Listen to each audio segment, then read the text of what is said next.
প্রিয় ষষ্ঠ শ্রেণীর ছাত্রছাত্রী 2025-এর রায় মার্টিন প্রশ্ন বিচিত্রার 5 নম্বর স্কুলের সমস্ত প্রশ্নের উত্তরগুলো করে দিলাম। 5 নম্বর স্কুল, আদি বৈদিক যুগে প্রধান সম্পদ ছিল গবাদি পশু। Option D. খ্রিস্টপূর্ব 6ষ্ঠ শতকে ভারতীয় উপমহাদেশের মূল রাজনৈতিক কেন্দ্র ছিল গাঙ্গেয় উপত্যকা। Option C. ত্রিপিটক লেখা হয়েছিল পালি ভাষায়। Option C. আজীবক গোষ্ঠীর প্রতিষ্ঠাতা ছিলেন গোসাল। Option A. 2-এর দাগে আবেস্তার শ্রেষ্ঠ দেবতাকে অহুর হস্যকার অহুর। ইমানগাঁও কোন নদীর তীরে অবস্থিত? ভীমা নদী। বজ্রীদের রাজধানী কোথায় ছিল? বৈশালী। চতুর্থ বৌদ্ধ সঙ্গীতের সভাপতি কে ছিল? বসুমিত্র। দক্ষিণ ভারতে অবস্থিত একমাত্র মহাজনপত্রের নাম হলো অসমক। গুপ্ত আমলে প্রদেশের শাসনভার থাকতো কাদের উপর? রাজপুত্রদের উপর। জুনাগড় লিপি থেকে কোন রাজার কাহিনী জানা যায়? শক রাজ রুদ্র দমনের কাহিনী জানা যায়। শক রাজ রুদ্র দমন এর কাহিনী জানা যায়। ভীম কোচটিসেস কি উপাধি নিয়েছিল? মহীশ্বর। মহর্ষই তলবসে বর মহীশ্বর উপাধি নিয়েছিল ভীম কোচটিসেস। 3-এর দাগে ঋক বৈদিক যুগে লুট করা সম্পত্তি যে প্রতিষ্ঠানের মাধ্যমে ভাগ করা হতো তাকে বলে বিদত। জৈন ধর্মে উপদেশ বলি 12টি অঙ্গে ভাগ করা হতো। দ্বাদশ বলতে পারো, তোমরা 12টিও বলতে পারো। পুষ্যমিত্র শুঙ্গ মৌর্য সম্রাট হন 187 অব্দে। দেবানং প্রিয় উপাধি ধারণ করেন সম্রাট অশোক। প্রাচীন ভারতে বহু প্রচলিত একটি মুদ্রা হলো নিষ্ক, শতমান, নিষ্ক প্রভৃতি। 4-এর দাগে বৈদিক সাহিত্য বলতে কি বোঝো? রায় মার্টিন সরকার 64 নম্বর পৃষ্ঠায় 11 দাগের প্রশ্নের উত্তরটি তোমরা দেখো। বৈদিক সাহিত্য 11 দাগের প্রশ্নের উত্তরটি তোমাদের লিখতে হবে।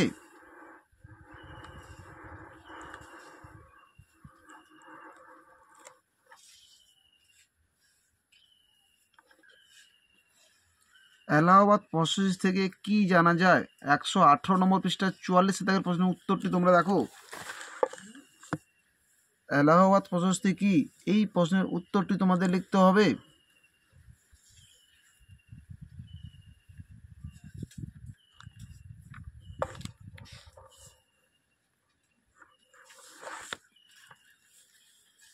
জৈন ধর্মের ত্রিরত্ন কি? 93 নম্বর পৃষ্ঠা 42 দাগের প্রশ্নের উত্তরটি তোমাদের লিখতে হবে।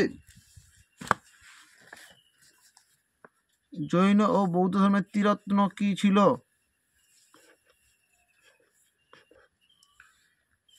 জৈন ধর্মের ত্রিরত্নটি তাদের মধ্যে, জৈন ও বৌদ্ধ ধর্মের ত্রিরত্নের মধ্যে জৈন ধর্মের ত্রিরত্নটি তোমাদের লিখতে হবে।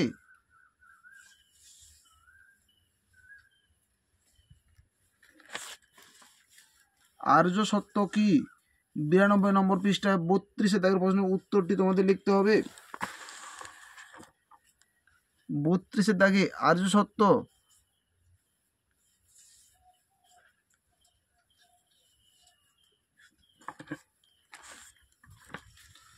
দশ রাজার যুদ্ধ বলতে কি বোঝো? 66 নম্বর পৃষ্ঠায় 21 দাগের প্রশ্নের উত্তরটি তোমরা দেখো। 10 রাজার যুদ্ধ বলতে কি বোঝো?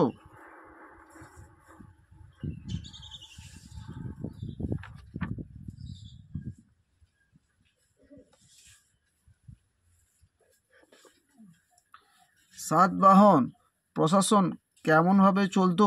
117 নম্বর পৃষ্ঠা 40 দাগের প্রশ্নের উত্তরটি তোমরা দেখো। 40 দাগের প্রশ্নের উত্তরটি তোমাদের লিখতে হবে।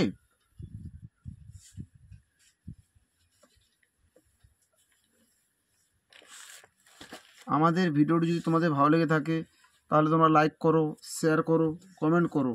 চ্যানেলে নতুন হয়ে থাকলে চ্যানেলটিকে সাবস্ক্রাইব করো। 6 দাগে মেগালিথ সম্পর্কে টিকা লেখো। 71 নম্বর পৃষ্ঠা 58 দাগের প্রশ্নের উত্তরটি তোমরা দেখো। 58 দাগের প্রশ্নের উত্তরটি তোমাদের লিখতে হবে।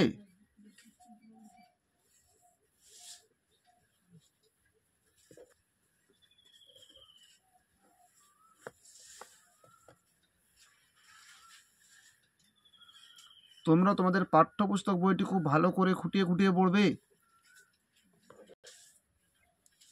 মৌর্য আমলে প্রশাসন ও রাজস্ব ব্যবস্থার সংক্ষিপ্ত পরিচয় দাও। 115 নম্বর পৃষ্ঠা 20 দাগে এবং 21 দাগের প্রশ্নের উত্তরগুলো তোমাদের লিখতে হবে। মৌর্য রাজাদের কর ব্যবস্থা কীরকম ছিল, এই প্রশ্নের উত্তরটি তোমাদের লিখতে হবে। মৌর্য আমলে প্রাদেশিক শাসন কীরকম ছিল, এই দুটি প্রশ্নের উত্তর তোমাদের লিখতে হবে।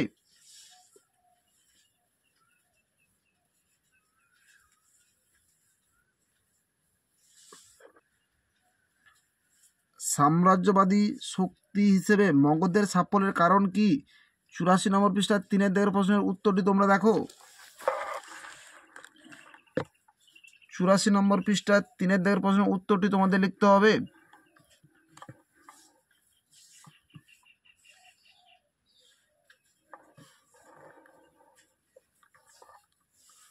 পয়েন্ট করে করে তোমরা খাতায় উত্তরটি লিখবে। ঋক বৈদিক যুগে অর্থনৈতিক অবস্থার সংক্ষিপ্ত পরিচয় দাও। 60 নম্বর পৃষ্ঠা 3 দাগের প্রশ্নের উত্তরটি তোমাদের লিখতে হবে। 3 দাগের প্রশ্নের উত্তরটি তোমাদের লিখতে হবে।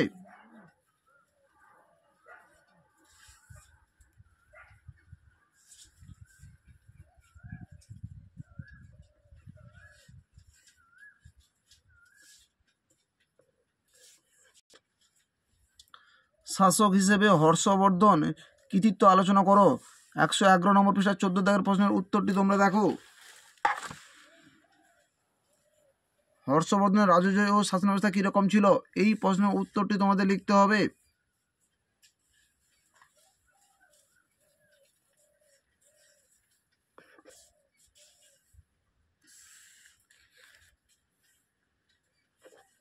ভিডিওটি ভালো লাগলে তোমরা শেয়ার করো, কমেন্ট করো। চ্যানেলে নতুন হয়ে থাকলে চ্যানেলটিকে সাবস্ক্রাইব করে পাশে থাকা বেল আইকনটিকে প্রেস করে রাখো। আমাদের ভিডিওগুলি আপলোড করার সাথে সাথে সবার আগে নোটিফিকেশনগুলো তোমাদের কাছে পৌঁছে যাবে।